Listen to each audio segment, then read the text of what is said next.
Ça marche, Flore?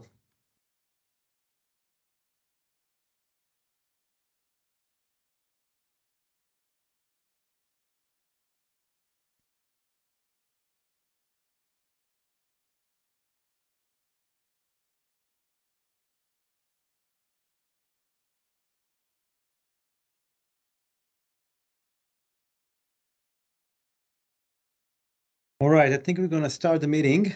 Let's start by letting everybody join us at their own pace. Can you hear me? Flore, raise your hand if you can hear me. If all is good. Yeah, good. We're good. All right, good. Guys, thanks for the thumbs up. So good afternoon, everyone. Welcome to the Summer Forum of European Irrigation Association. We let everyone join at their own time, but we have a limited time and we'd like to cover many nice topics today. So for those of you who are joining it the first time, I'd like to introduce myself. My name is Moshe Bernstein. I'm the president of the association. I've been active in the field of irrigations in the last 15 years. I live and work in France, and I'm managing director of the irrigation company Netafim France.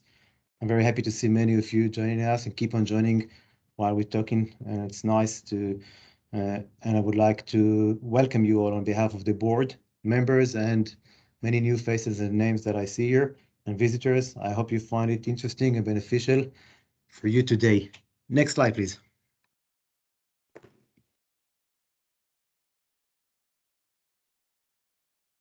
Thanks, Flore. So to keep the forum running smoothly, I'd like to start with some housekeeping, as we call it, for best practices for a forum. You should be aware that we are recording the forum.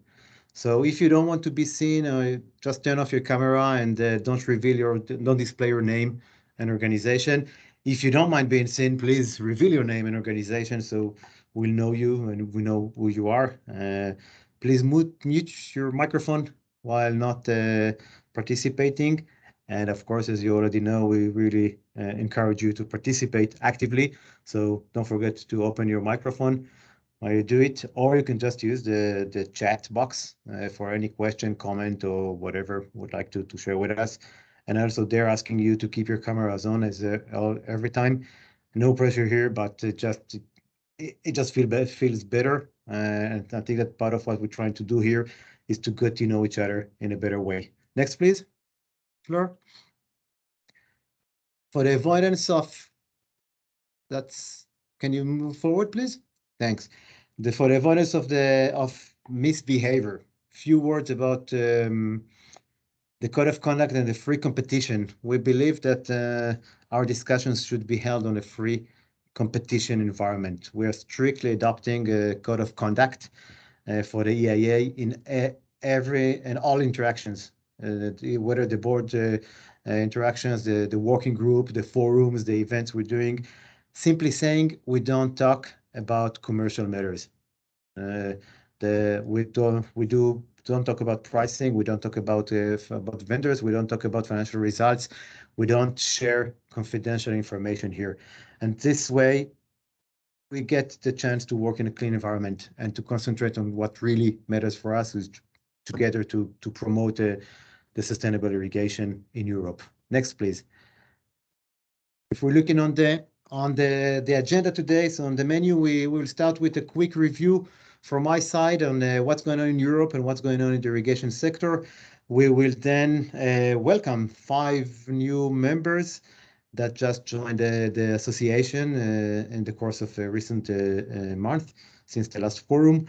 You will get to know them a little bit better, just a taste. And then we're going to move to the first guest speaker, the session of the topic of this forum, which is the irrigation scheduling tool based on satellite images.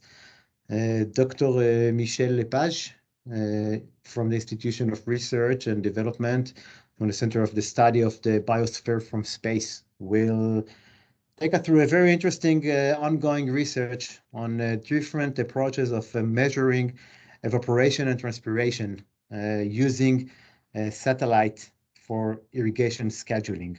He will introduce us to a tool called Sat-Irrig,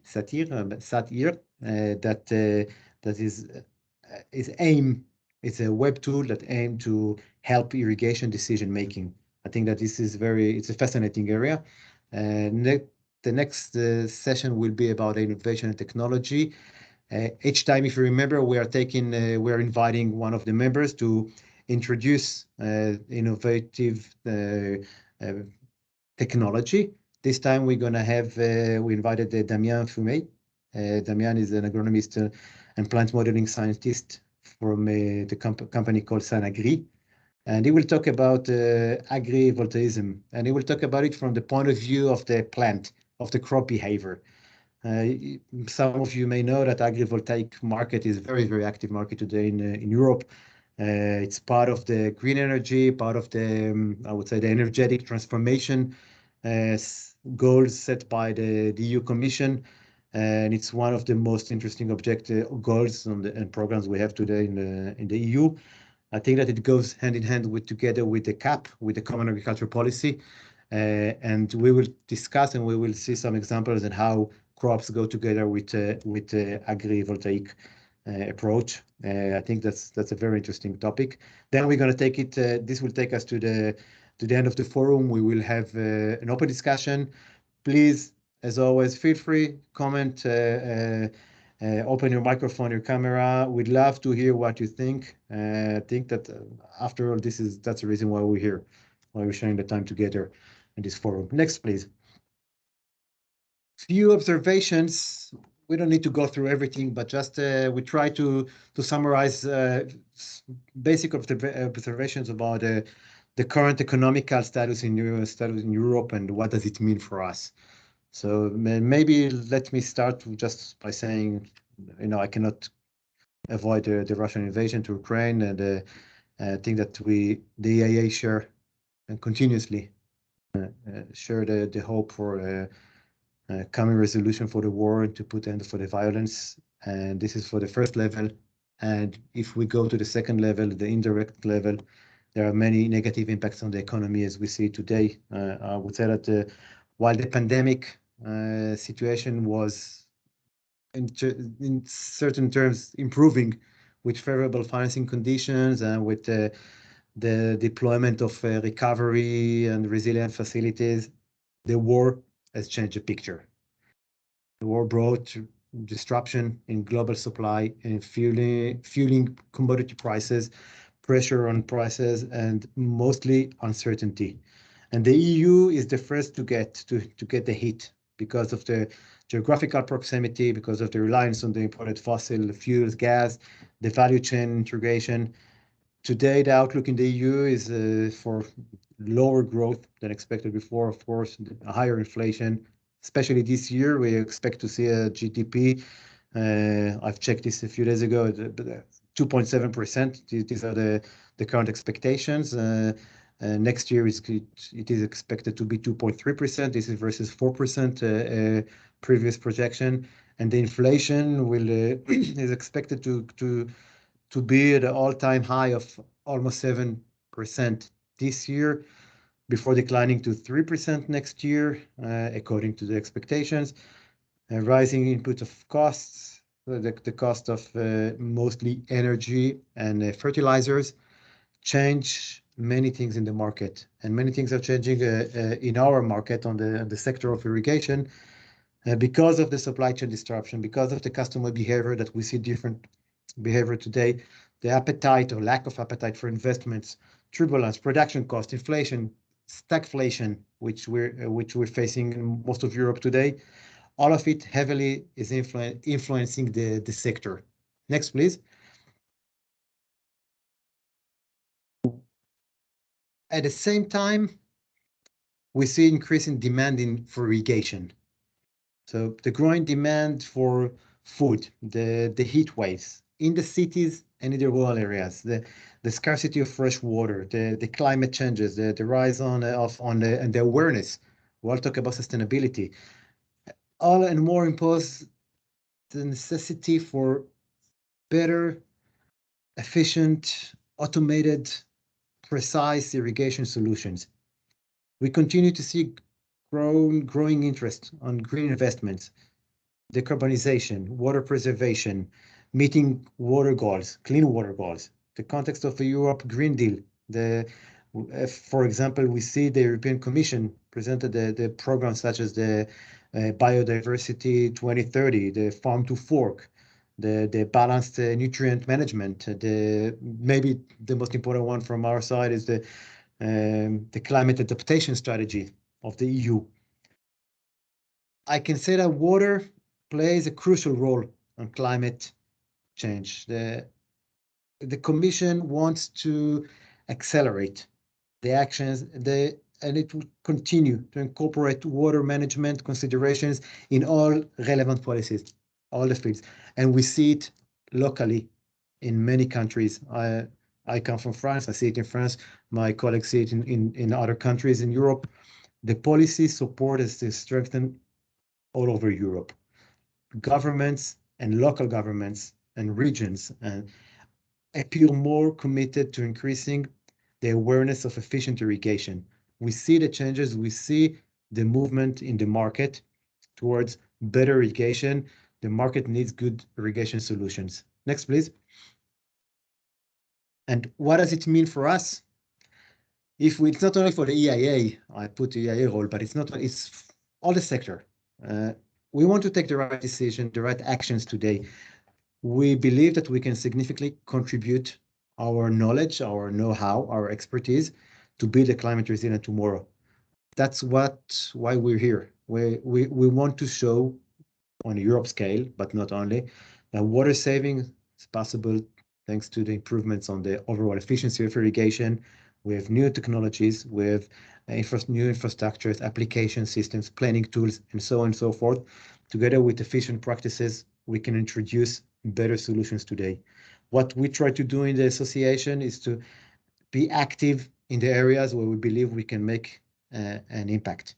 We want to become an influencing actor. We want the field, our companies, our sector to become more influencing on bringing the irrigation voice into the table. The value that we can bring as an association is the way we work together, the experience that we have, the diversity of our technologies, the countries, the variety of expertise, different aspects of irrigation, water management, and also the way we can cooperate together. We want to provide a good platform in the Irrigation Association to secure food production or to improve livelihood in the cities and to participate in the discussion in the European level. The more we'll participate on initiatives, on projects, on Horizon, on the research, on the innovation project, the more we'll secure the place on the table for the irrigation sector and for the sustainable irrigation. Next, please.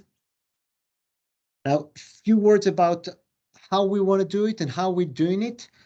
Short update on our activities. So I think that you may all be aware that since the beginning of last year, the association carries out its activity through 6 working groups. We have these are the 6 here, and the topics were chosen according to the importance of our objectives and the strategical directions we would like to take as an association.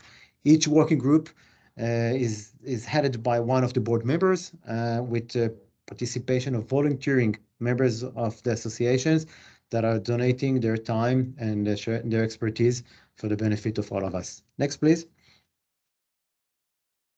The first group I'd like to introduce is the group led by Julia Giuffre from Iritech, the Sustainability in Agriculture. This group is carrying is mainly dealing with the development of sustainable solutions, sustainable projects, focusing on agriculture. Main activities this year, and you can see the list of all the participants from different companies in this slide, the bottom of the slide. Mainly, they're dealing today with creating the list of contacts. We try to have a bank of relevant contacts that we would like to collaborate with in Europe, whether associations, private, government, all kind of different players in the market. We are initiating relationship and collaboration with other organizations, such as the last one was Farming First, for example, but not only. we're dealing with two quite challenging projects, I would say. One is to certify products that come from sustainable agriculture practices. That's a huge we see this as a very good opportunity. There are some basic experiences in the market. Isn't this? We'd like to take this forward. We'd like to explore this, and we'd like also to define a model and to quantify what we all say many times about how to calculate saving of water, of energy or fertilizers in irrigation in a standard way. So these are the two main projects that we did that Julia and the team are dealing with. Next, please. This group has created a subgroup like that is being led by Ido Ra'anan that deals with our responsibility and how we use plastic in irrigation in the EU market, whether it's collection, whether it's reutilization of plastic for the producers. Main activities is to have a position statement starting with the position of what does it mean, the use of plastic in irrigation, how do we set goals for this area and with whom. So it's about creating partnerships, whether with farmers organizations or syndicates, and whether with plastic organizations, collectors, with standard institutions that are dealing with norms and standards, institutions that are dealing with research, plastic in agriculture, and so on and so forth. This is a group that is dedicating the time only for the plastic question. Next, please. The next group, the second group we're having, because this was like 1.5, is the group led by Santi that pays attention to everything that has to do with green areas, with green roofs, green walls, urban the solutions, smart cities, landscape, as we call it. This group already presented and published 5 white papers. You can find it in our website on the European Irrigation Association website.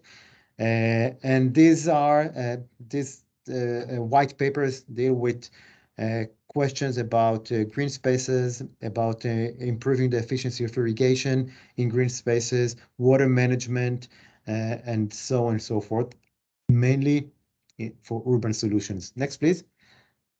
The next group is being led by Michel, with the aim to influence the preparation of the standardization. The standards in Europe, we mainly focus in 2 areas of our business. The Technical Committee of 334 on irrigation techniques and the Technical Committee of 144 on the machinery aspect, trying to influence the preparation of the standards in Europe to protect the market and to develop the market furthermore. Next, please. The fourth group, the group of Damir, headed by Damir. It's about training and knowledge transfer, how we promote the know-how on irrigation, not on a specific product or technique or manual, of course not specific manufacturer, but on a broader way. What do we bring to the table about irrigation that can serve the market? I think that the main task for Damir and for the team this year is to prepare the first ever, I would say, EIA course for professionals who want to become EIA teachers in their own countries, to overcome the barriers of the language, the distance in the languages, mostly in different regions. That's a huge project that Damir took upon himself to bring to the board and to develop this year. Next, please. The 5th group, coming soon. Yeah, thank you. Wastewater, Bruno is leading a group dealing with what does it mean wastewater for the irrigation? How do we deal with technical aspects of using wastewater in irrigation in Europe? The obstacles, the needed development, the constraints, and so on and so forth. This is what this group is dealing with. And the last group, next, please. This is your group, Flo.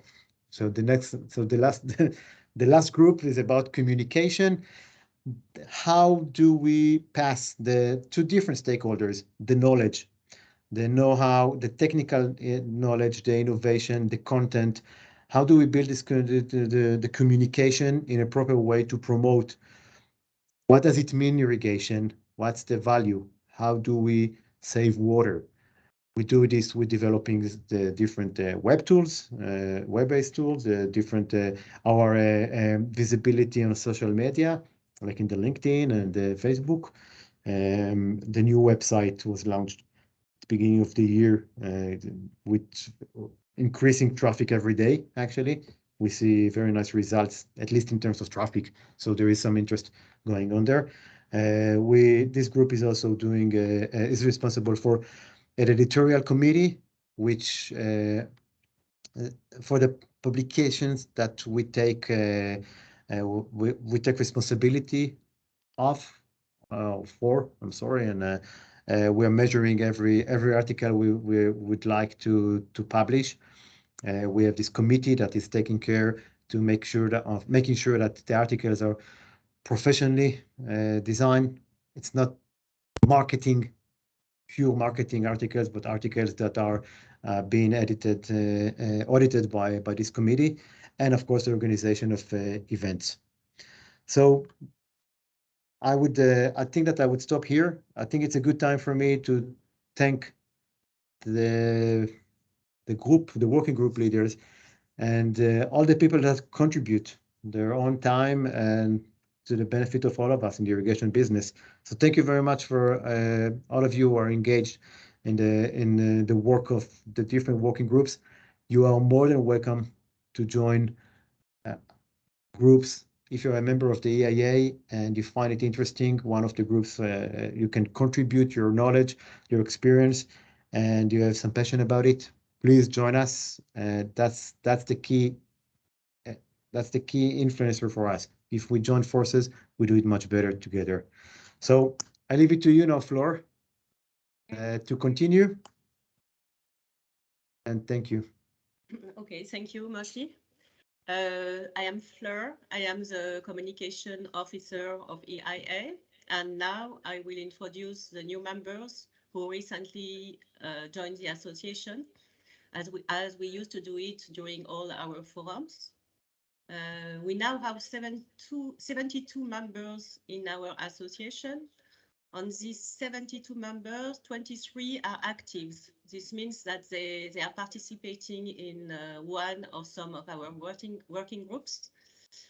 5 new members join us since our latest forum.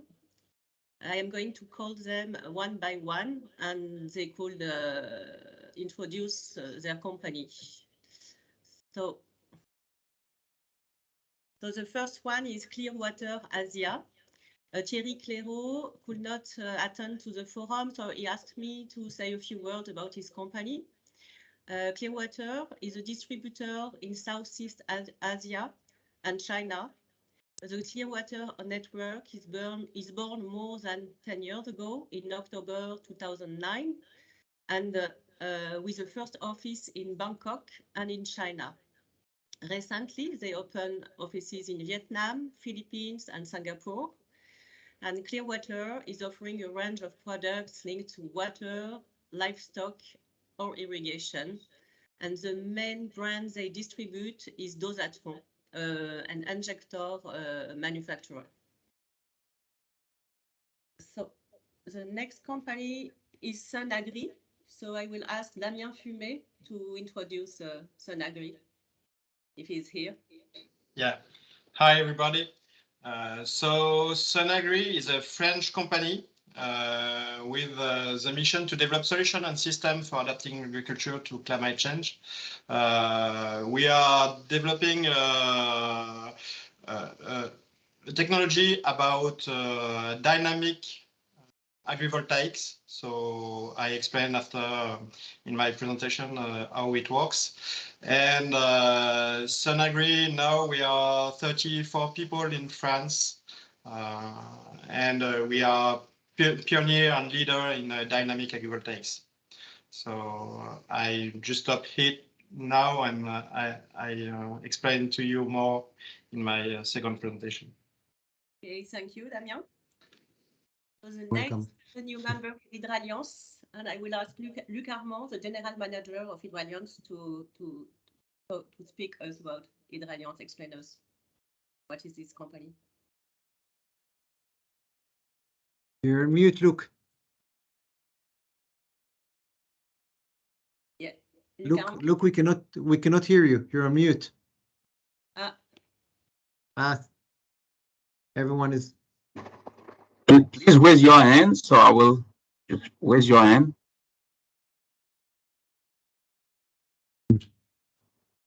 You cannot open this. Just a second.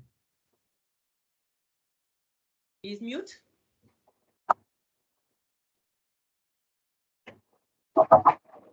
People are on mute. Yes. Wait. Can I mute them? Yes. Yes. Okay.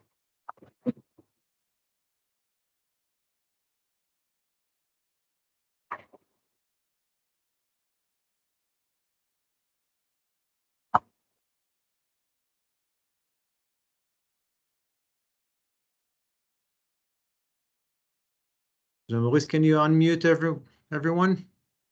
Yes, I will make everyone.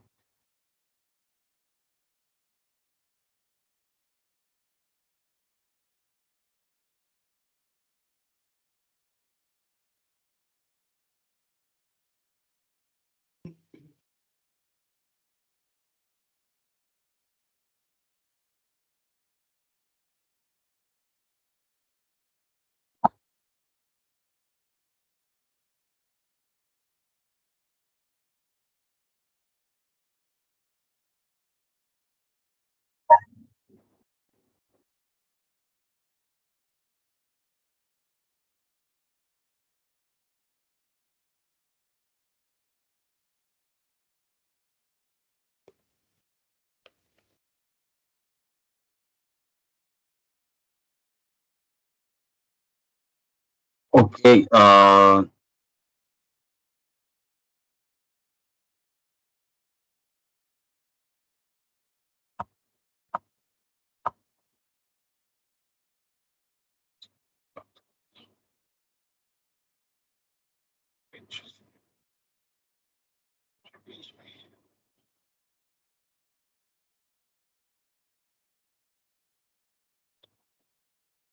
So Okay. Now you will be able to speak.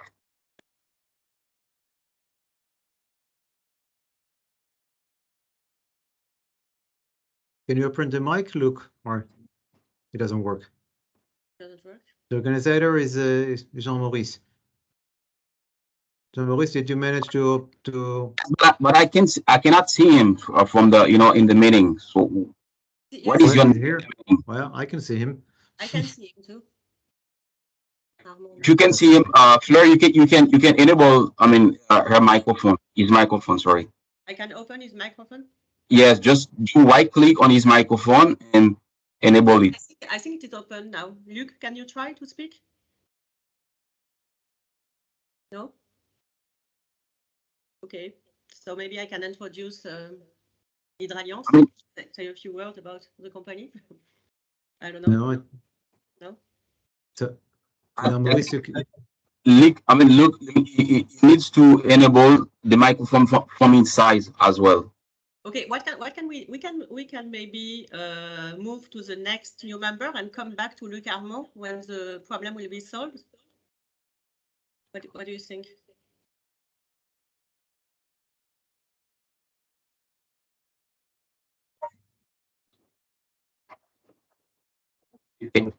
Yes, I mean, so when I enable his microphone, he needs to enable it itself. You need to what? Luke, where is him? Sorry, I can't see him right here. Yeah. Okay. Yeah. Okay. I think So now, I think his microphone is open. You know, I see it open. Maybe it's not. Luc? Okay, so maybe we will move to the next new member and come back to Hydraliant later. No? yes. Okay.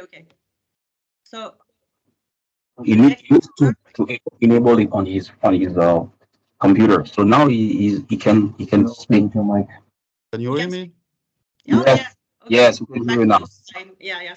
Okay, Go so ahead, sorry. I am Luc Armand. My background is agronomist, and I am working for irrigation sector since 20 years now. So Hydrolance is a commercial sign in Europe, and there is several companies, sales companies, Poodle, DC Plastic, Sommer Gerva, and Projet Irrigaron, and one logistic companies. You have a small chart to present the number of employees, and the activities of the companies are little bit different from one company to the other. For example, in Portugal, Poodle is specialized in swimming pool and turf irrigation. DC Plastic is specialized in plumbing pipelines for civil works, turf irrigation, and swimming pool. Sommer Gerva is specialized in swimming pool, turf irrigation, pumps, and fittings. And Projet Irrigaron is specialized in ag irrigation, turf irrigation, pumps, service, and maintenance. And Hydrolance Logistic is a logistics center and supply chain for all the Hydrolance companies. The turnovers, you can see it. It's only public key figures, and we go to the market differently from one company to the other. In Portugal, we have 6 professional outlets. In DC Plastic, 26 professional outlets. Sommer Gerva, 40 professional outlets, and Projet Irrigaron, 9 professional outlets, plus 1 specialized sales force for national retail business. And for Hydrolance Logistic, we have 3 logistic centers, one specialized in pumps and ag fittings near Lyon. We opened it recently in 2022, January. The second one is in Aimargues, near between Montpellier and Nîmes, 9,000 meters of warehouse, and we manage product for turf irrigation, fittings, and swimming pool products. And the third one is near Marseille, and it is specialized for chemical for swimming pool activities, chlorine, etc., etc. So I enjoy to join the EIA association, and I hope we will have a nice meeting. Thank you. Thank you. Welcome, Luc. The next new member is Marco Bezzi. He joined us as an individual, and he is a teacher in Italy in a university in Trento, and he will explain us what he's doing more precisely.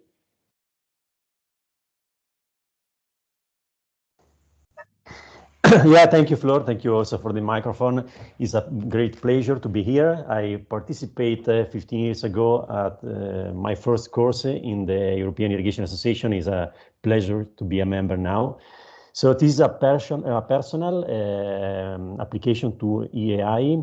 I have a PhD in environmental engineering, and I am expert in water management at the international level. During the year, I was founding different companies in the environmental sector, but my main experience was as a freelancer in designing and on-site management of a big irrigation scheme for irrigation association here in Italy, and with some experience even abroad.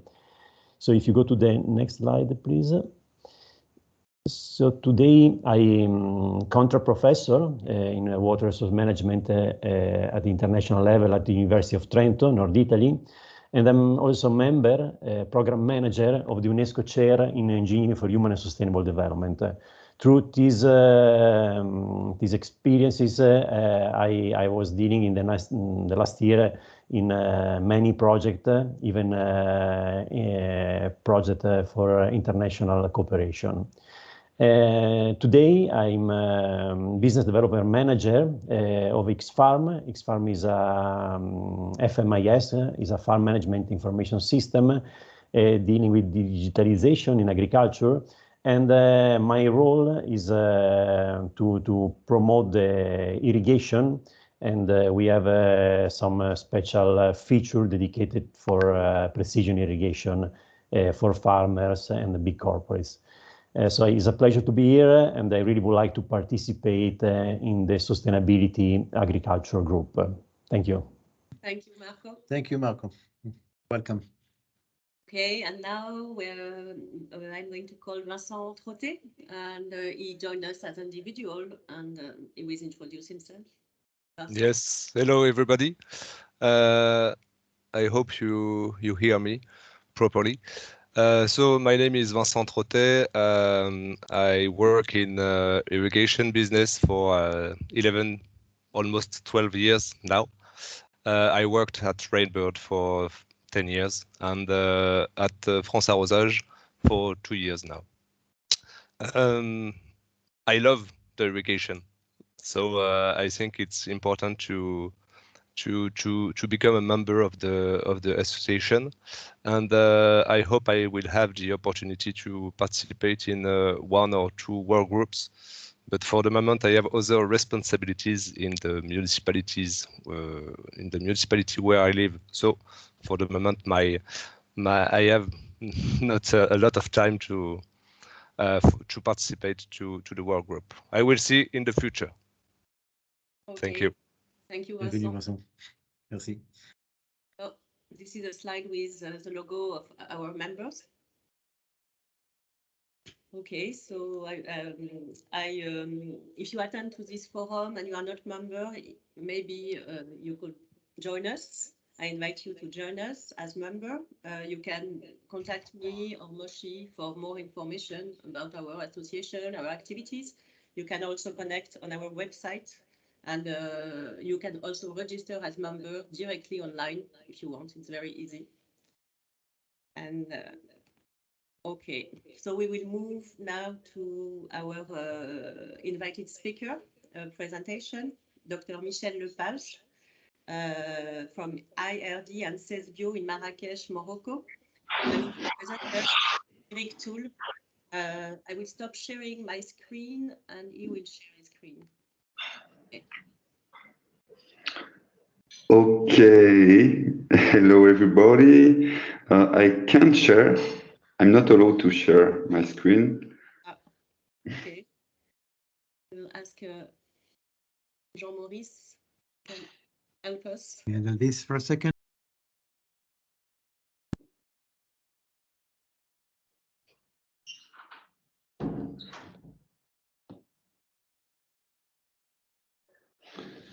Well, meanwhile, greetings from Marrakech, where I'm working now. And thank you very much for your invitation to make this presentation. I come from a laboratory in Toulouse, which is called CESBio, Center for the Spatial Studies of the Biosphere.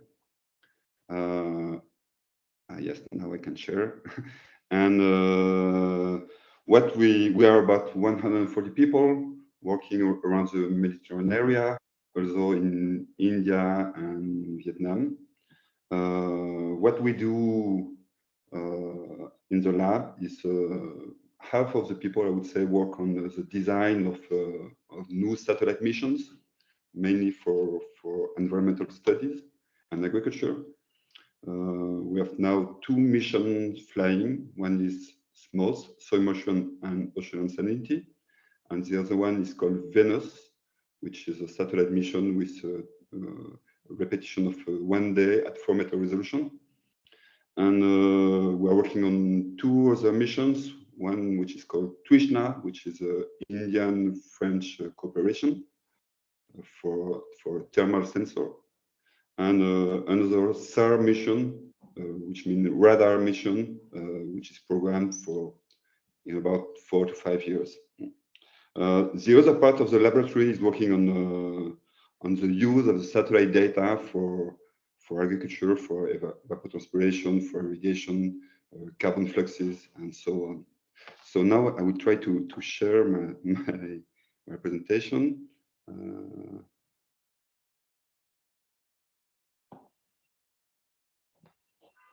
Wait a second.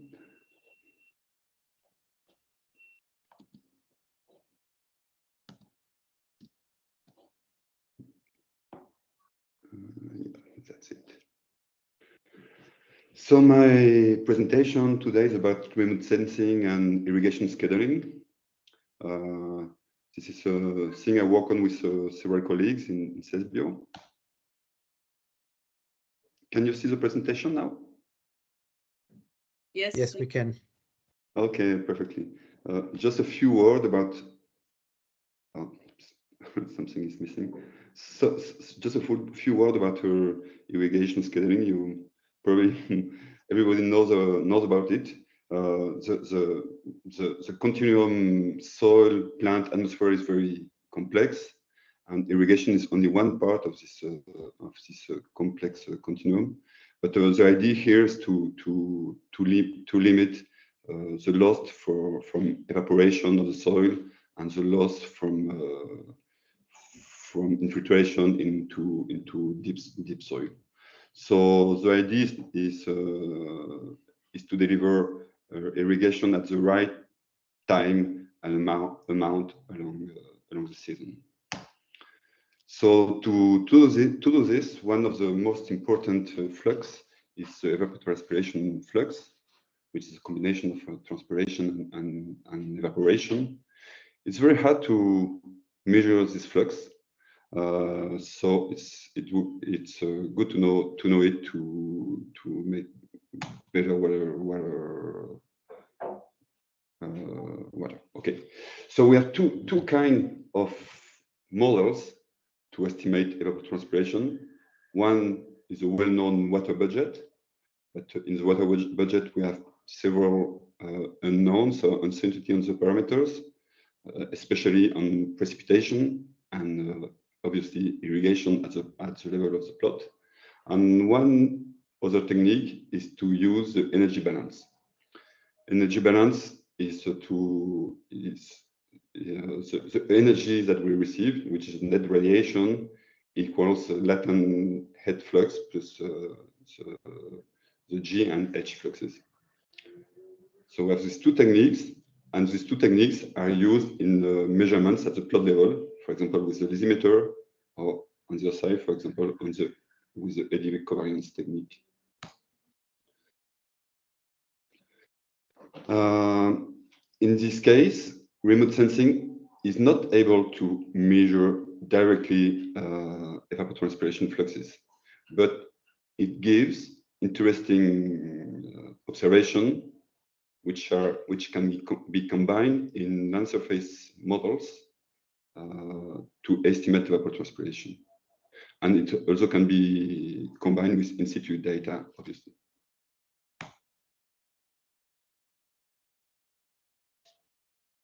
What we get from remote sensing today is mainly three kinds of informations. One is a well-known optical remote sensing. It's images everybody knows. It's based on the reflectance of the vegetation and can give variables like biomass, albedo, etc. Thermal remote sensing is a special wavelength of remote sensing observation, and it gives information about the land surface temperature of the crop. And basically, it gives an idea about the stress of the crop and also the lack of water at the surface of the soil. And finally, microwave remote sensing, radar remote sensing, SAR remote sensing gives two information. One is about the soil roughness, and one is about the surface soil moisture, but only in the 5 first centimeters.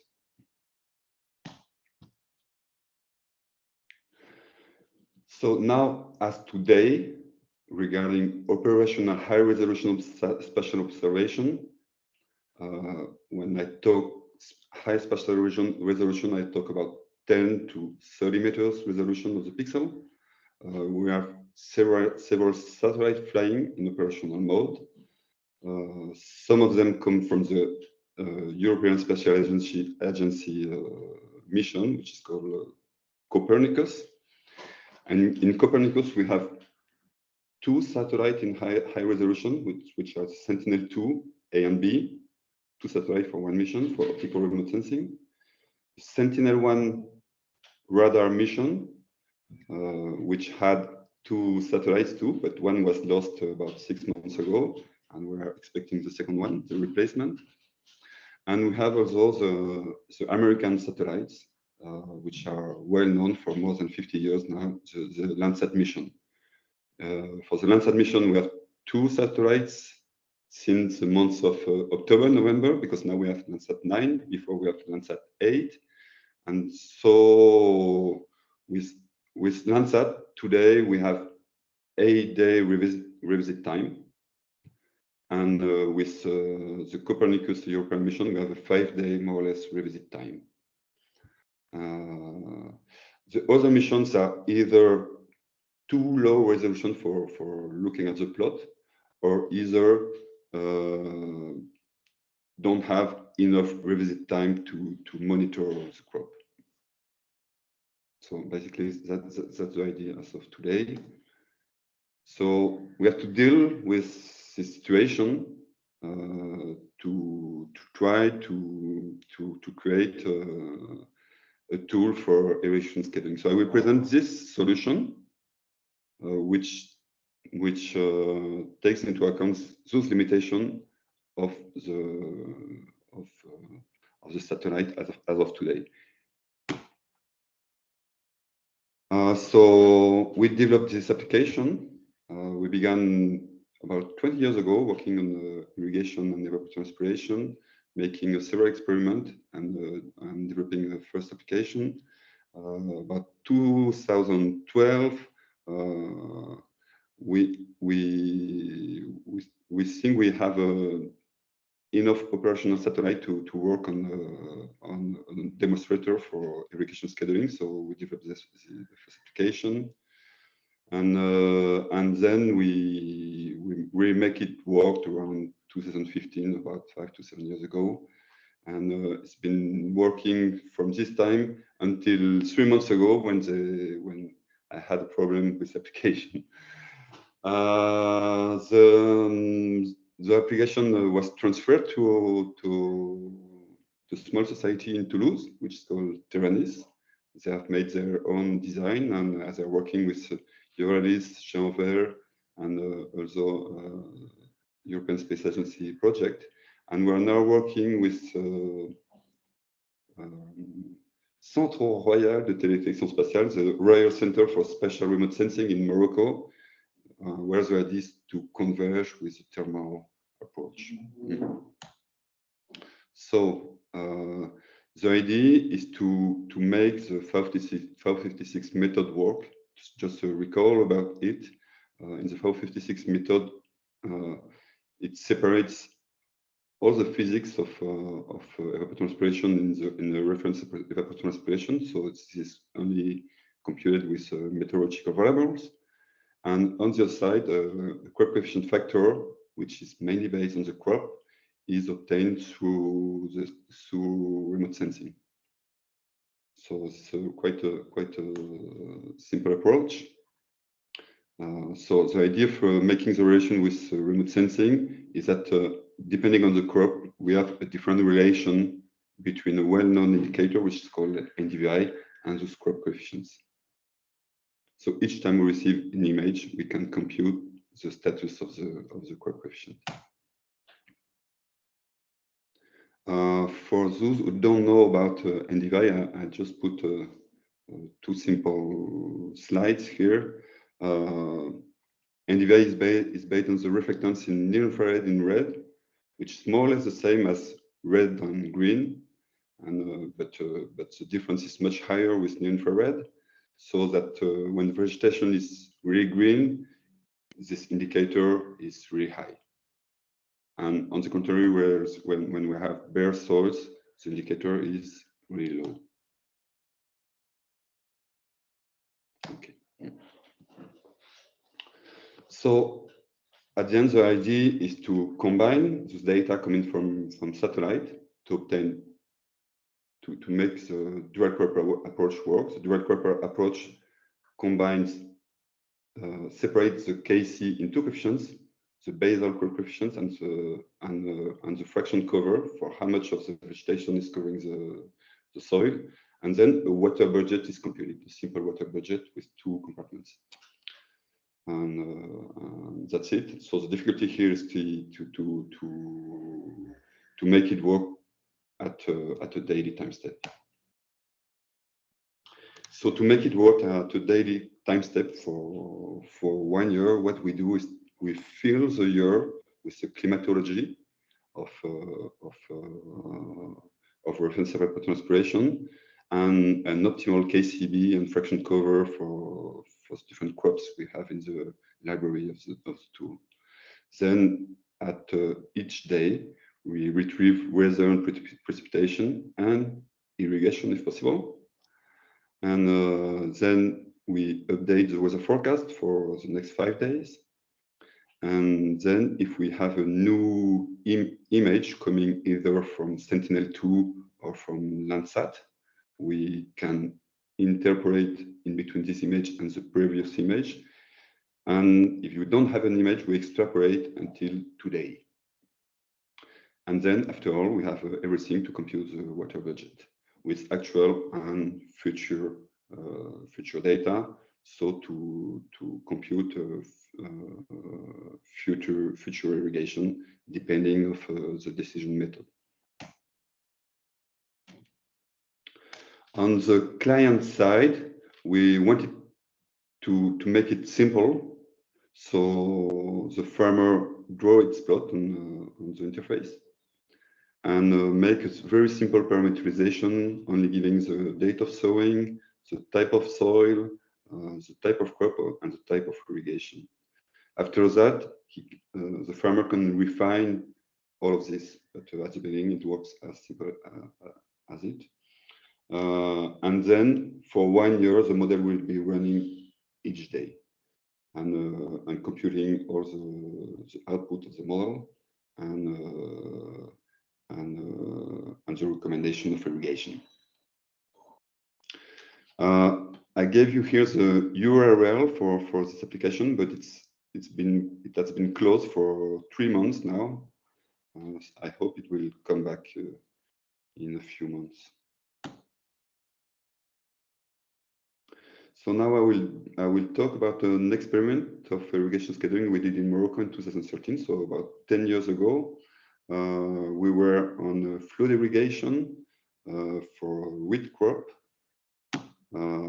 in southern Morocco. So we had two plots, about 4 hectares of wheat. One was conducted by the farmer itself, and the other one was conducted by this model. For weather forcing, we install a weather station close to the experiment. And also we installed 2 flux tower, one on each plot. So next we have also soil parameterization, etc., etc. And so that just to give you an idea of what kind of information we have. I think everybody knows this type of image. In red, you have vegetation. In blue, green, you have bare soils. And here we have the 2 plots at the bottom of the screen copy. And on the right, I show you a hemispherical photo of the development of the crop. And on the graphic, you see the evolution of time.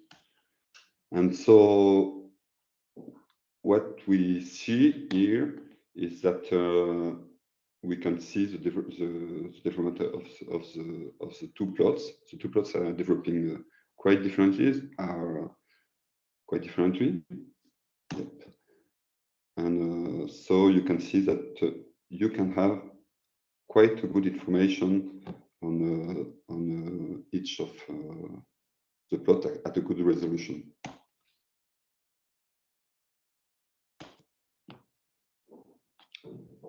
Okay. April, and by April, the plot was fully developed.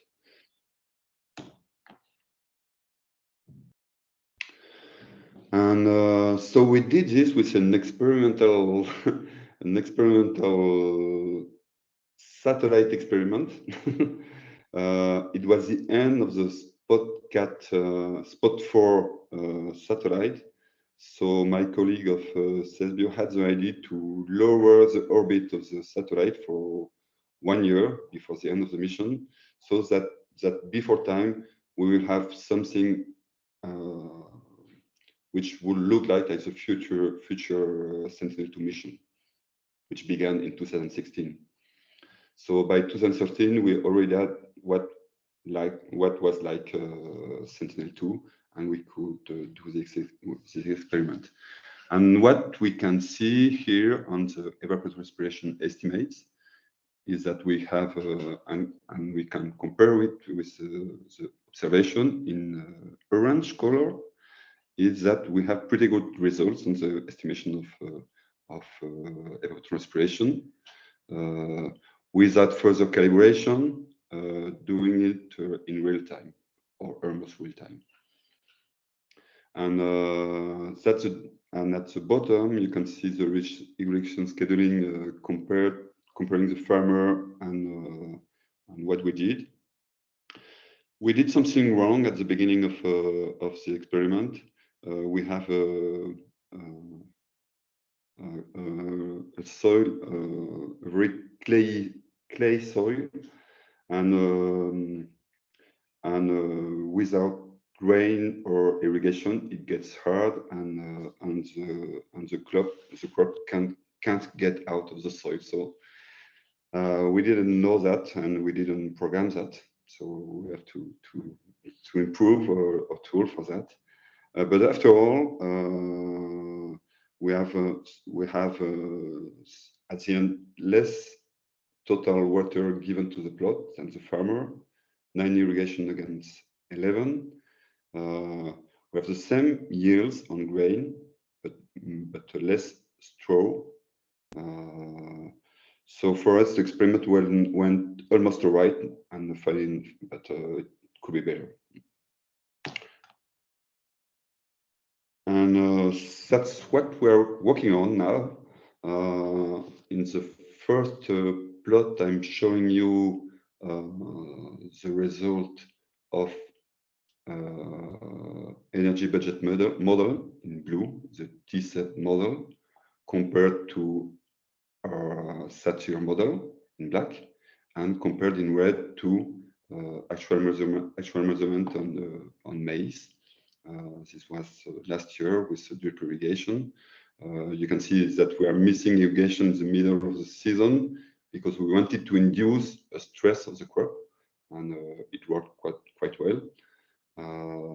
So the two information are really good to combine. Here we can compute the TSEB model for all days because we are computing it for in-situ sensors. But you can imagine that with Landsat 8 or 9, we can only have it in real time each 16 days at the best if we have no clouds. So that's the interesting part of it is that we are working on a new mission, the Trishna mission, and that we are expecting to have a thermal observation at 50-meter resolution each 3 days, I think. So this is scheduled by 2024-25. Another aspect of our work is the estimation of irrigation events. In fact, with Sentinel-1 mission, the radar mission, we can compare the estimation of surface moisture, so for the 5 first centimeter, to the model, and by making this comparison, we have shown that we are able to retrieve irrigation events at about 2 or 3 days of difference. It's not perfect. We're working on it, but it will be a great improvement for water budget models. And one other problem that we have with this type of approach we have in Sat-Irrig is that we're making a very simple approach of basal crop coefficient, and that it doesn't really work on complex crops like trees, which I call 3D crops. So what we propose is to estimate intercepted radiation through a simulation of like a 3D model, a simplified 3D model. And we tried it on a vineyard in Spain, and well, it works quite okay. And I think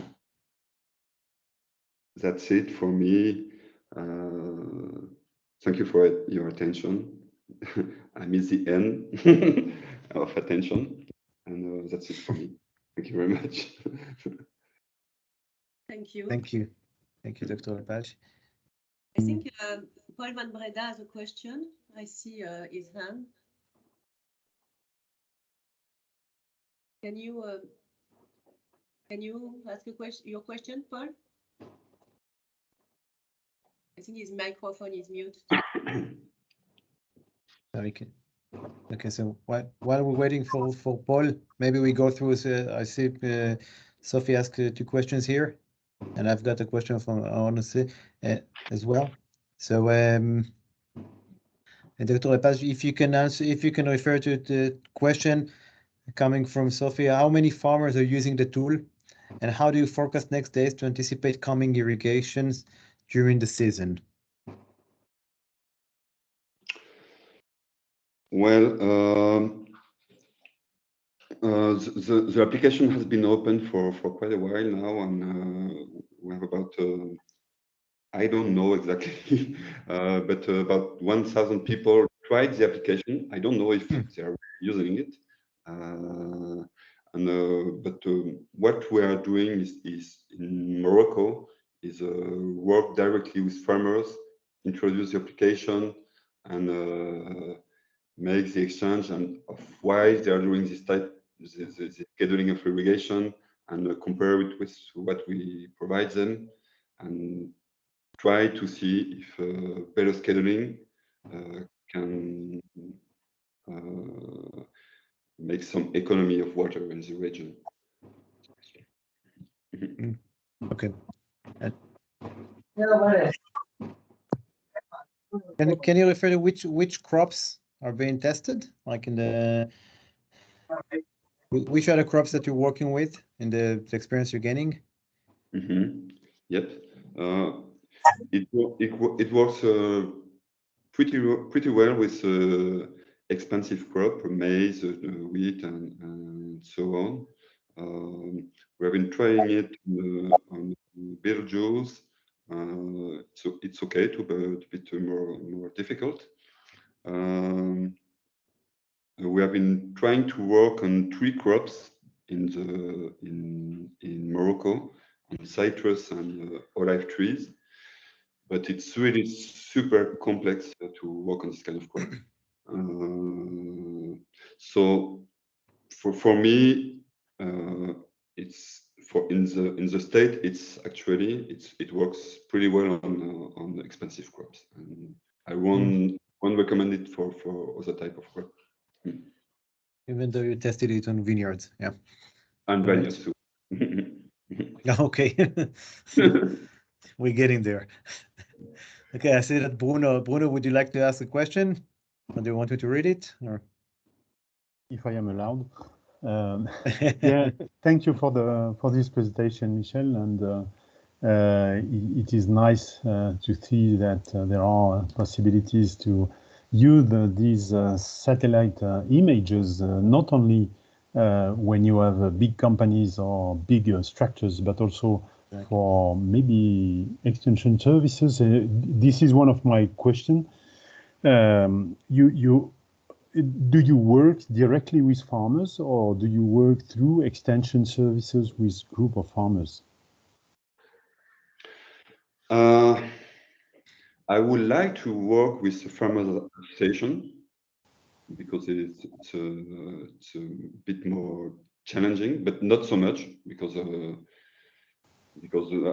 actually the inside the database we have about I don't know 4,000 plots.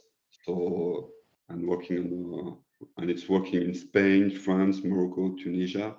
So it's not a problem for the tool, but it will be interesting to work directly with an association to have all the plots all together. But I work mainly directly with the farmer. Okay, yeah. And another question which is connected to the previous. So you explained the calculation that in the calculation that you combine NDVI, so coming from the satellite, and plot data. So you need observation. So what density of observation do you need, and how do you manage the monitoring of these plots? As you may rely on some farmers or on some extension services. And I think that it is quite tricky to have an harmonized way to follow this kind of reference plots to provide information to for the calculation. So a bit of explanation could be interesting. Yes.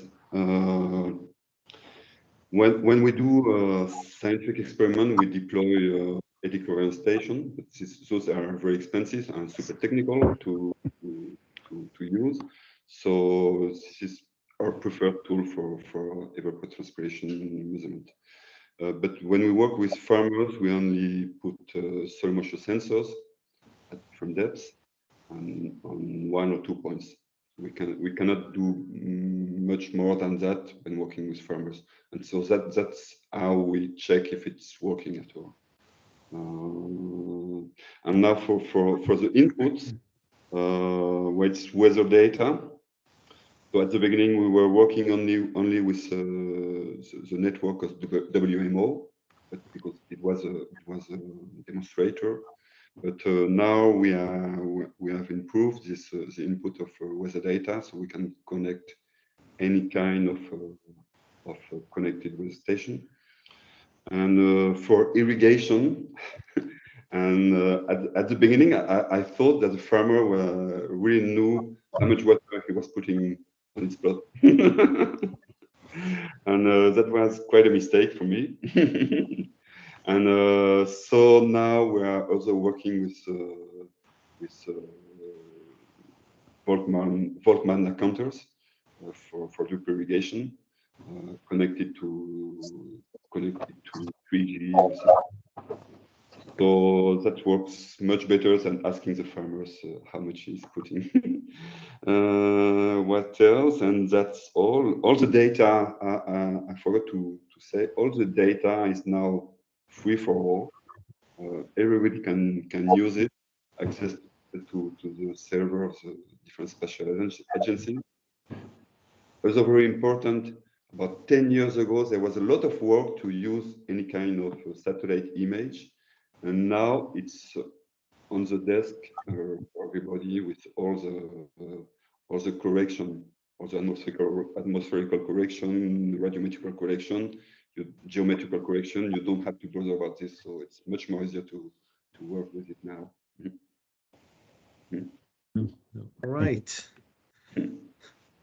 Thank you, Michel, for answering these questions and for presenting the tool, and also for mentioning that it's a free tool at the end, which was the next question, and that might be. But you mentioned that it's not available at the moment, right? The link. So we're gonna need to wait. Because they have closed all the web connection to TestView because of security reasons. So we're looking for solutions. All right. Good. So we'll stop it here. We go. Maybe I think that there is another question that is probably that last question, because I need to shortly to keep the time as well. Okay, so let's take it the last one. The question is about the training that you are able to provide, and if there are training sessions that are anticipated, and if and to whom it is opened. Yes, I had a slide about that, but I lost it. In the laboratory, we are doing a summer school. We did it last year, and I think we will do it next year. So this is all about the use of remote sensing for environmental studies, agricultural studies. It's a 3 days workshop, very intensive and very technical. And with TEIA, which is a French association for remote sensing observation, we are also doing workshop. We just did one in Lebanon 1 week ago about drought, evaporative respiration, soil moisture, and things like that. So you can write me, and I can give you more information about workshops. Okay, so yeah, we could post it on the website because Yes, we will, exactly. yeah. We will take the opportunity to mention that we're gonna have we're gonna publish everything with the details, with your permission, Dr. Lepage, and that all the members and all the visitors can come and have a look and continue the discussion later on. And I take this opportunity to thank you very much for making the effort. And I know it was a little bit complex today for you, but thanks for coming. And stay with us for the next session. I see Damian is impatient to take the next one. So you can, if you're gonna if you're gonna connect it, you're gonna present yourself, I guess. I hope you have the authorization. And the floor is yours. Well, Fleur, do you want to say anything before, or we can go directly? Oh, we can go. Just Ali? is going to present us Sat-Irrig, dynamic agri-voltaics, an agriculture tool for crop protection. So he will explain us better. Yeah. How it works. Thank you very much, Fleur. And thank you very much for the invitation to present our work. And I'm very glad to join European Irrigation Association. So I'm Damien Fumet, and I'm agronomist and plant scientist, and especially in crop modeling and plant modeling. And I work for Sat-Irrig as a research and development team leader. Sat-Irrig, as I said, is a French company which is a pioneer and the leader of dynamic agrivoltaics, and it has mission to develop solution and system for adapting agriculture to climate change. So, just for beginning, it works here to discuss about context. So first of all, now effects of climate change are already here. For example, the temperature in France have increased by plus 0.4 degrees by decades recently, and a lot of extreme climatic events are to be deplored. As you see here in the picture in the right, you can see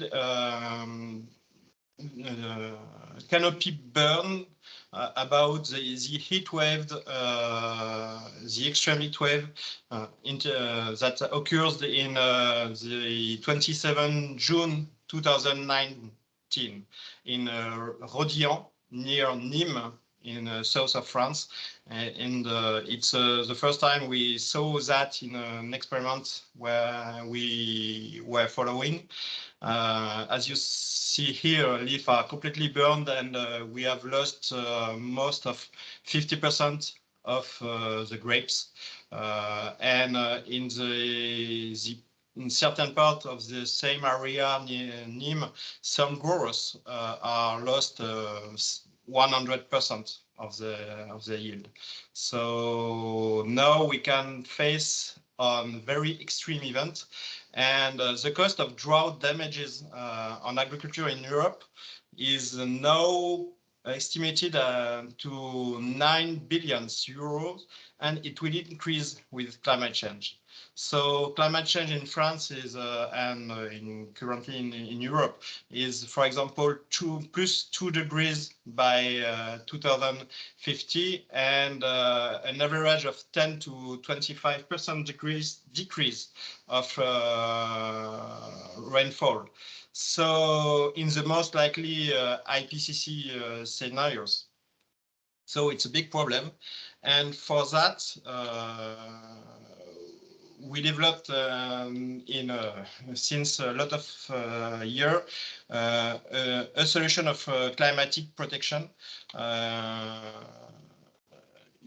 smart louver, so agri-voltaics and dynamic agri-voltaics. So what is it? So in fact, it's a protection consisting on an elevated structure capable of providing shade on the crop. So you can see it in the schematic drawing in the slide. So the structure is above 4 to 5 meters above the crops, and we have trackers directly oriented south-north, and trackers composed by solar panel and bifacial solar panels, able to rotate to minus 90 degrees to plus 90 degrees from east to west. And these smart louvers protect crops from excessive heat radiation, water stresses, and climate hazards like hail, heavy rain, and frost. And as you see in the right, it's a short video. I hope you can see it. Oh, you can see it because I have. You see it or not? Yeah. Is it okay? Yes, we can see it. I try to put it again. Yeah. So in the top, you can see the trackers providing the most shade by just being perpendicular to the beam, to the sun beam, and on the bottom you can see another shading strategy that we put trackers parallels to the beam. And in that way, we provide the less shade in the crop. So we are able to define different strategy, shading strategy, and all the possibility between these two extreme limit strategy, above solar tracking to anti-tracking. For example, to let pass through the light during the morning, and shade during the afternoon, or during just 1 hour, or just the hour around the noon. And in terms of steering policies, we can propose all the combination between these two boundary strategies. So just as an example, here it's you can see on the picture one of the last site we have constructed. It's on a peach tree, and it's in Étoile-sur-Rhône, in Vallée du Rhône, in France. So the bifacial panels are put above the structure here at 6.5 meters. And all the tree can grow easily above it. And you can see just in the row of the peach tree the shade bringing by the trackers. You can see here that the space between trackers are consistent, and more than 5 meters, and the level of shade bringing by the structure is controlled by the steering policies. So it's the same site, but in an aerial photography. So it's on 3 hectares. For project peach trees and cherry trees. And you see in the left the part with the old trees, and all the rest is with the new plantation. And how we can propose this today, and what is about the purpose of irrigation. So the thing is, the structure and the technology of dynamics agrivoltaics is born for us in 2009 by a collaborative R&D program called Sat-Irrig, like the company. And in the beginning, it's research with INRAE about the protection of the shade on different kind of crops to see if to bring protection by shade, it's good in terms of water saving and protection about heat waves and like that. And you can see here in the photo, in the picture, the a fixed structure in wood with a fixed panel. And this first research program with the first PhD demonstrates that if we shade more than 30%, we have negative effects on crops as crop loss on crop yield. So in the second program since 2013, we decided to try and to develop what we call dynamic agri-voltaism. So in contrary or just a fixed structure, it's so trackers we can rotate and bring or not shade during the season and let pass through the light. And a third program begin in 2017 to try this kind of technology on different kind of crops and perennial crops first of all. And we are now 15 experimental sites developed and trained. All this collaborative program is with INRAE and more than 7 labs in INRAE, and we earn several awards about innovation. So here I present you an experimental site just in north of Orange on Grapevine. So it's just 2 structures. So in that way we can try and test different kind of shading strategy and with a control in the west. And you have the first real size demonstrator here near Perpignan in 4.5 hectares, always on Grapevine, with 3 different cepage, and it's a site in production. Today we have more than 9 sites in operation in the south, in the 15 experimental sites, and in each site we have data, and we have no more to 15 in progress. So in terms of crops, different crops are tested. So in perennial crops we have grapevine, as I say to you, and apple tree here in the right, with the site in the south near Salon-de-Provence. We are in peach tree, as I said, the picture, pear tree in the south too, near Perpignan, in cherry too, and we have always structure on greenhouse for tomatoes and legumes in 2 different sites, and the last one in corn. As I said, in this different program, R&D program, we have now 7 PhD.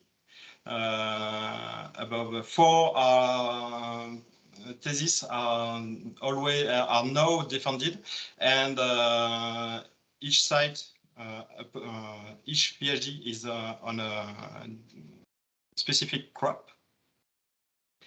And in Sat-Irrig, our core expertise, in addition to be able to set up this type of project and technology to respond of demand of growers about protect his crop to climate hazard, is to define the shading strategy to protect the crop. So for that, how it works, we have, as I said, in all of our site sensors to characterize meteorology. So we have different weather stations to measure irradiation above the structure and irradiation under the structure. And we have other kind of sensors to characterize the soil. For you see, I don't know if you will see well, but in the picture in the middle, you can see soil probes, this tensiometer. We tried other kind of soil probes to determine the water content in the soil or the temperature. We try to characterize plants with, for example, here dendrometer, or leaf temperature or humidity in the leaf, and all micrometeorology variable near the canopy. And with this kind of information and with the crop models that we developed, we can determine the needs of the plant in terms of irrigation and in terms of protection. And we develop algorithm and with rules of steering policies to define the position of each trackers and move the panels. And with that, we are able to modify the microclimate near the plant to put them in the most comfortable environment. So I let this just a result in the right, and I explain more after. In terms of crop model, we developed a mechanistic plant growth model based on 3 sub-model, and as explained Michel before, is we developed an energy balance able to compute temperature of organs and leaf temperature, which are very important in the part of determine the transpiration of the plant. We have a sub-model about a carbon budget, able to compute the amount of carbohydrate produced by the photosynthesis and the allocation of carbohydrate in organs. And we developed a water balance, here explained in the right, a water balance model, able to determine the water status of the plant and the water needs of the plant and the amount of water we need for irrigation. So it's based in a water budget and in the computation of evaporation and transpiration of the plant directly under the panels. And with the influence and the effects of the shade and the partial shade, because panels can move minutes by minutes in a step, a model step under the hour. So we compute the model minutes by minutes. And in terms of inputs, we used the meteorological data from weather station and a forecast if we want to use it in the future and in a prospective way. Characteristic of the plant and characteristic of the soil, because with all this mechanistic model is a modelization of the most important ecophysiological processes of the continuum soil-plant atmosphere. And as an example of outputs of this kind of model, here about the water balance, you can see on the top of the graph all the rain, the amount of rain for each days in a season, and in around, so the rain is in blue, orange is for the irrigation amount, water, and the orange line is the cumulative irrigation. And under the graph in the bottom, it corresponds to the output of the model about the pre-dawn water potential. So for people who don't know what is a pre-dawn water potential, it's a characteristics of the water status of the plant that we can measure with a pressure chamber. I put in the left a photography of the pressure chamber we can use to measure it directly in the field. And the thing is, we take a leaf during the day or during the night, and we put it in a chamber, a closed chamber, and the pétiole of the leaf is just the only part of the leaf out the chamber, and we put pressure by air with a bomb under the chamber. And when we saw the sap outside the pétiole, we know that the pressure put it in the leaf correspond to the pressure of water inside the leaf. And in this way, we are able to characterize the water status of the plant.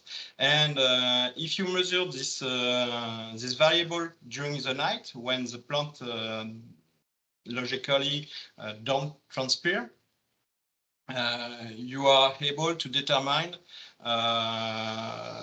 the pressure of water in the soil, the material potential just near the roots of the plant. And in that way, you are able, if you have it in dynamics, to see where are the stress and the water stress and the water content needed for irrigation. So here we are in the case, or we irrigate, but not too much. And you see that the pre-dawn water potential fall during July, and in some level for it's this example is for grapevine, and grapevine when we are in -10 bars begin to be medium stress, or maybe it's upper. Yeah, I think it's more upper here, but the same thing. And after that, with a big rain in November, when we don't have leaves and where the transpiration of the plant is not here, you see that the potential come back. So with our model, we are able to determine the different period in the day or in the months or during all the season where the plants needs water, and if the shade put in terms of protection are able to change the water used and the water status of the plants. So for that, I would like to show you some results of this experimental site, so in grapevine. And as I said, to bring shade during the day, reduce its stress. And what we measured is that air temperature decreased under the panel from 2 to 4 degrees in terms of air temperature. In comparison to a control without panels, without shading protection. And we saw that we have less leaf burns and fruit burns. And in the picture on the right, you can see the vegetation, the canopy under the panel in the bottom, and for the control in the top. And you see that we are not in the same growth and vegetative growth of the canopy. We are more than 14 days of growth under the panels. and we have more luxurious canopies and under the panels. And the leaf temperature, as here in this graph, can see with the gray parts, gray zone, the shade during the day, bringing by the panels for 2 times. And you see that you can see a decrease of the leaf temperature by more than 4 degrees. And in terms of water, to bring shade on a crop can reduce water stress and help us to have a better water status of the plants under dynamics agrivoltaics. And what we measure is a gain of 10 to more than 30% of water needs in terms of irrigation. And here, 2 graphs in the bottom, in the same experiments in grapevine.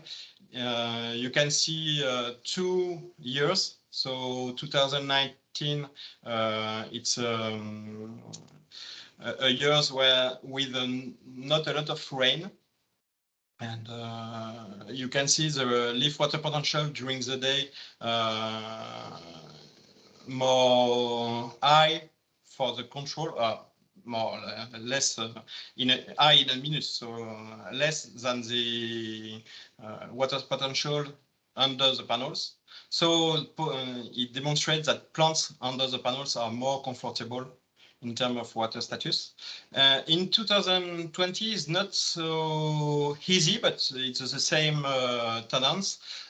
tendency that because 2020 is more rainy years, and we remark in Orange and Rhône Valley a lot of rain during July.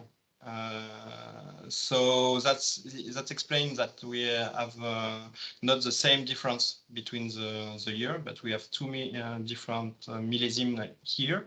And in terms of annual amount of water in irrigation we put, you can see here in 2019 that in the control we put more water than the other, and the same in 2020.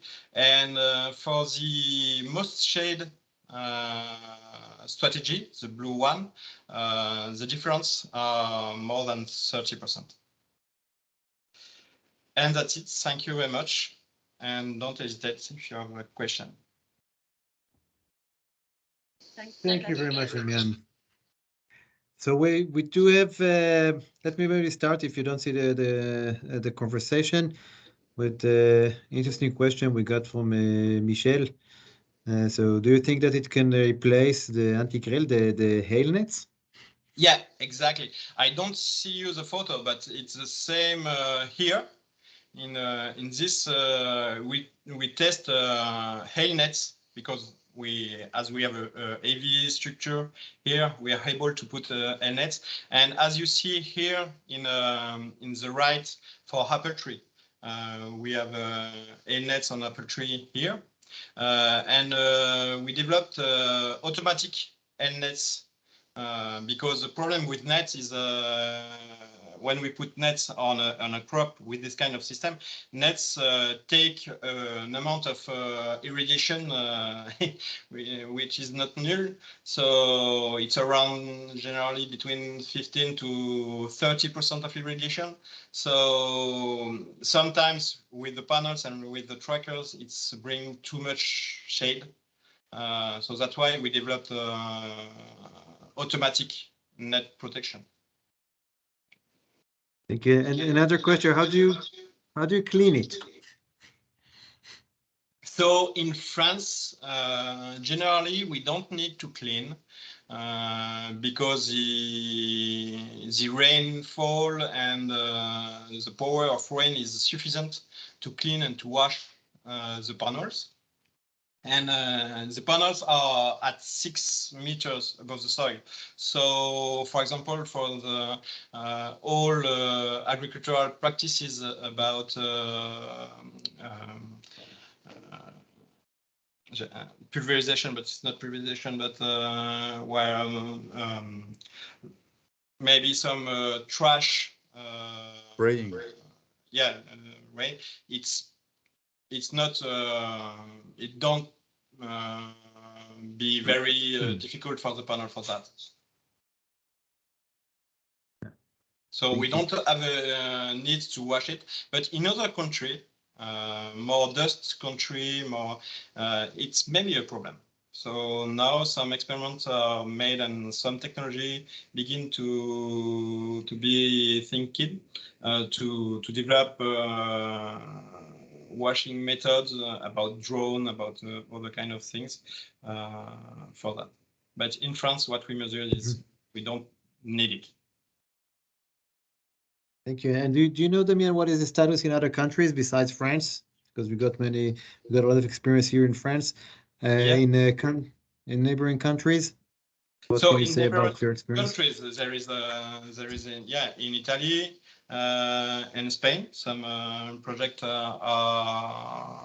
appears now, and as you know, Moshe in Israel, a lot of trials will be appeared into next year, and in Japan. Japan is the first state in the world with this kind of agri-voltaics, but not dynamic agri-voltaics. In 2004, I think, they begin to develop some structure on rice, and but it's little structure. And after that, in a lot of other countries, there is every year an international conference about this domain because it's a research domain and new research domain. And since 2020, there is a conference every year about it. And this year is in Italy, and there is, I think, more than 50 states different where is some example, and some states are more than the others. It's generally in Europe, Germany, and yeah. All right. Thank you. Last two comments or requests here from Sophie. If you can share with us the papers that you quoted in your presentation from 2019 and 20. This will be appreciated as well. And Bruno is asking, you spoke about density of 30%. Can it be higher with solar tracking? Yeah, in fact, no. The density of 30% is not for the shade. Yeah, it's for the shade, but it's for the shade, a fixed shade. If we have more than 30% of shade on a crop, we can see negative effects. With this kind of technology, we bring more than 30%, but we decide to bring when we want. So generally, we are between a range since 5% of shade to 85% of shade, depending on the rotation of the panels and the beam direction. But generally, and it's our expertise is to define the best periods in the season where we can let pass through the light, and the period where the plants don't need or have too much irradiation and have a problem with the irradiation. So, for example, during a season for paneral crops, we can be in tracking, complete solar tracking during the winter. And in the beginning of the spring, just after bed break, we shade just in the end of the afternoon, and we let pass through all the light for the good development of the plant.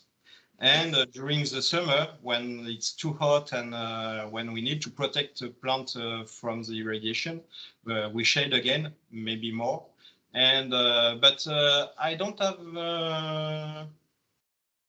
I think the percentage of shade during the year, I don't have it in comparison between a 30% fixed panel. Okay. But it's not too much. Thank you, Damien. Any more questions, Damien, before we wrap up the presentation?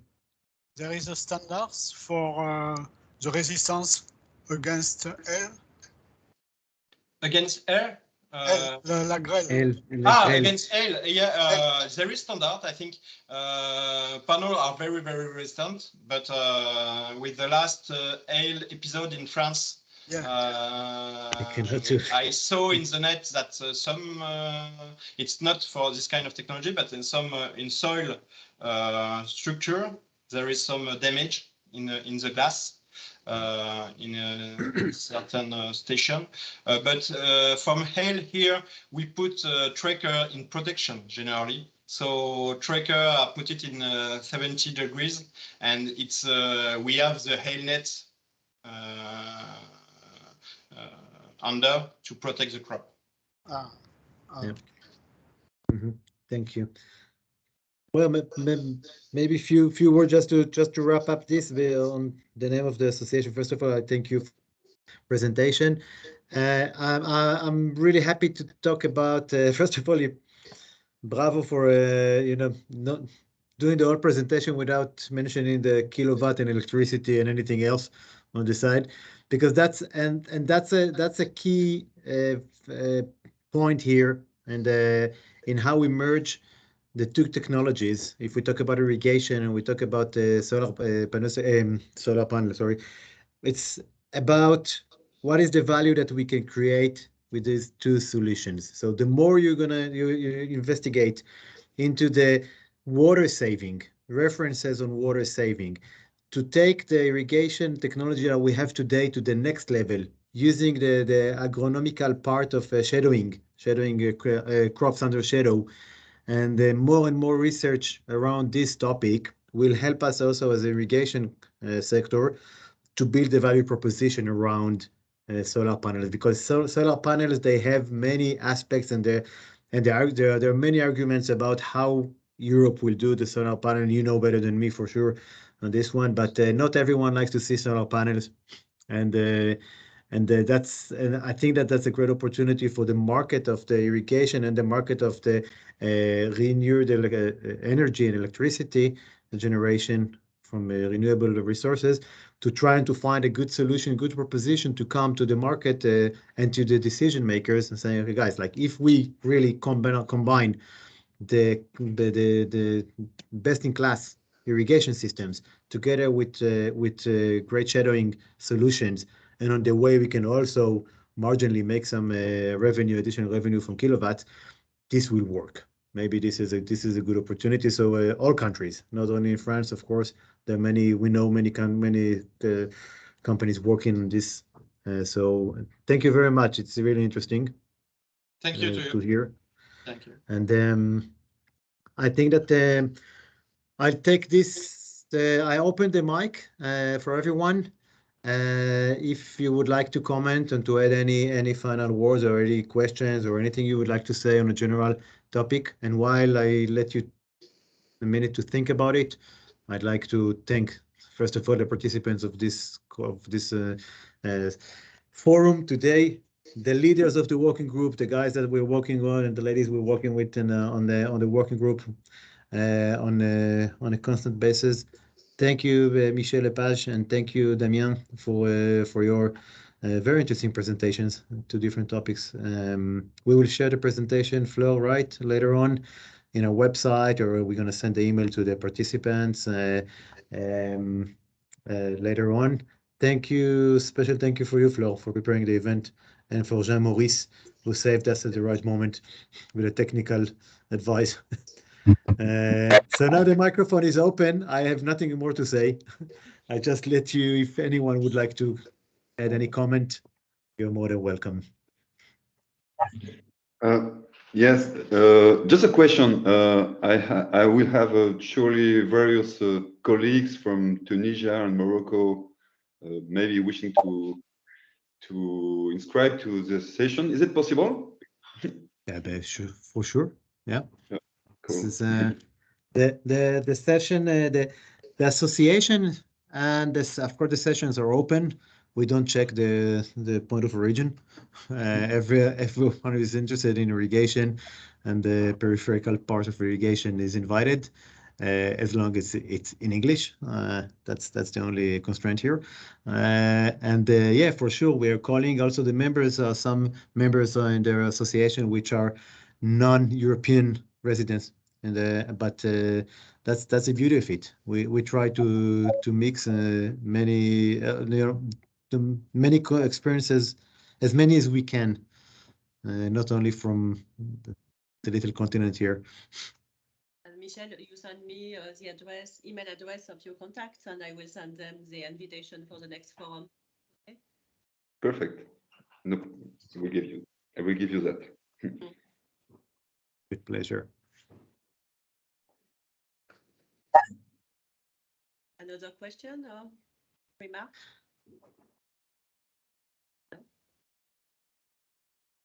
Right. Anyone else?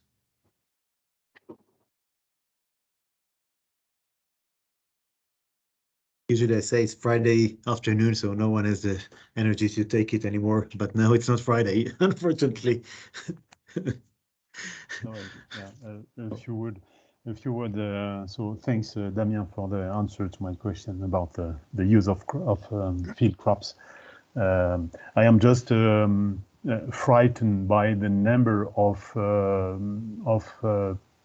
photovoltaic farms that are installed progressively in place of farm plots when we speak about food security. So that was the reason why I was asking this question. Yeah, and I think we need to. We can think that there is different technology and different vision about that. We are here not just only on photovoltaics station. We are here just in agricultural tools to protect crops. Electricity is not is here to finance and to finance the structure, to pay the structure. But the thing is, for other kind of thing, we can think about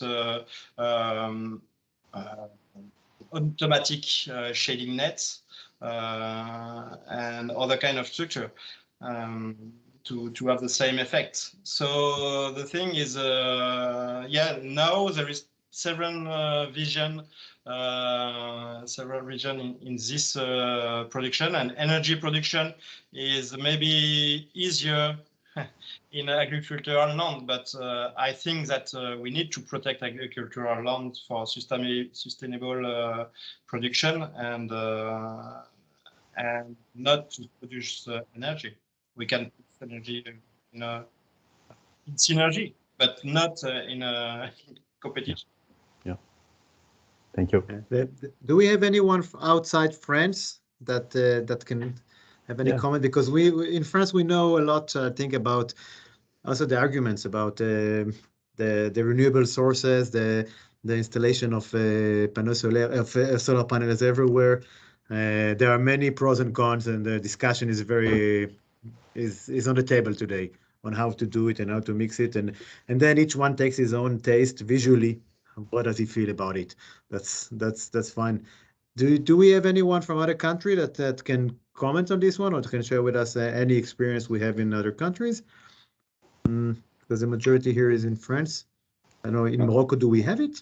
Our experience in the south of the Mediterranean area is the installation of solar panels for water pumping of the aquifer. And this is quite disastrous because this is free water pumping, and it's another problem different from the one you're saying, but it's really complicated here because of that. And there is a question from Paul from Belgium. How do satellites react on solar panels? That's a good one. No data. Good question. It's a no data. The full reflectance. Full reflectance. That's good, Paul. That's good summary of all the topics together. All right. All right, guys. Okay. Yeah, just one message. If some of the auditors have interesting presentation to show in the same idea that Michel and Damien did, it is of interest for the future forums. You're doing your job. Good. Okay. With no further comments, I'd like to thank you all for participation. I wish you in one day a very nice weekend, and let's hope the war will be over soon. Thank you very much, everyone, and have a great afternoon. Thank you very much. The forum is closed. Bye-bye. Bye-bye. Bye-bye. And a warm thank for the speakers. Bye.